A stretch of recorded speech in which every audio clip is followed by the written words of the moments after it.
Ang ginagawa mo? Naghahanda. Para saan? Basta, Naghahanda? naghahanda. Ba't ka naghahanda? Basta. Basta naghahanda?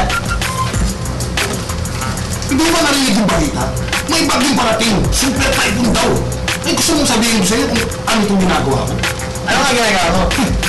Tulad ng ginagawa mo kanina, naghahanda ako ng mga gamit natin para pagdating sa kuna. Pero sana hindi dumating yan. Hindi tayo magpangit. Mahirap na. Ano nga laman ng mga yan? Yan o, ayan o, yan. Anong laman yan?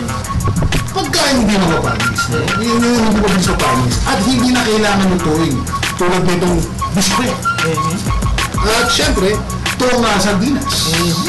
Yan. Ano naman yung mga iba na yun? Ito, gamot. Ha? Alcohol. At tabi. Doon sa sako. No? Asan yung tubig ko dito? May tubig kanina. Ayun, gunin mo yan. Importante yan. Tubig. Importante na meron tubig. Ba't kailangan pa mag-handa para dyan sa bagyo-bagyo na yan? Ang sama-sama nga ng panon. Ikaw ba pagka may pupuntahan ka, tutuloy ka pa rin? Tapos gaganyan ka pa?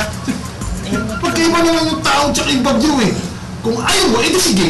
Manindigin mo yung katwiran mo, maluktot, para wala kang natutunan eh. Puro Philippine Development Plan lang naman ang tinuturo mo sa akin eh. Yun nga yun eh. Tinuturuan na kita ng PDP kung paano paghandaan ang mga sakuna. Pero parang wala ka pala kayang alam. Pasensya na. Nahutog kasi ako kanina sa banyo eh.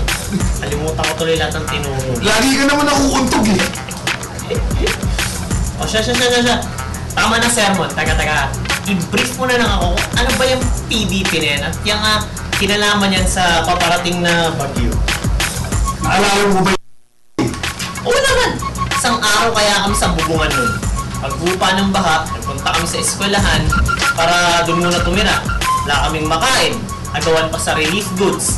Saklap pa nun, lahat ng pinag-ipunan namin yung mga ari-arian, inaanod ng baha. Namatay nga si Chong. Nakakalungkot na yan. Ang daming namatay at ang daming ari-arian ang nasira dahil sa kakulangan sa paghahanda. Pero at least, natututo tayo. Alam mo ba, Ang alin? isa ang mga sakuna tulad ng undoy sa naging dahilan kung bakit sa Philippine Development Plan may isang cluster na nakapokus sa paghahanda sa nagbabagong klima. Talaga? Ano namang nilalaman ng cluster na yon? Sa cluster na to, nakapaloob ang mga estratehiya para labanan ang peligro dala na nagbabagong klima. Gumawa sila ng mga proyekto na nasasagot sa mga problema natin. Isa na dyan ang Project NOAA. Project NOAA. Oo. Ito yung Nationwide Operational Assessment of Hazards, di ba? Parang naalala ko to eh. Ito yung may website tapos doon ko makikita yung lagay ng panahon. Tama ba? Tama ka! Ito, panahulin mo. Philippine Development Plan? Itong Project NOAA, isa sa mga paraan para paghandaan ng nababagong klima. Paghahandaan ng mga bagyo, pagbaha, pag-landslide. Paano naman kaya natin paghahandaan yung mga sakuna na yan? Wala namang nakakaalam kung kailan darating yung mga yan eh. Magkakamali ka dun, pre. Alam mo, para saan pa yung makabagong teknolohiya? Pwede natin ito gagamitin.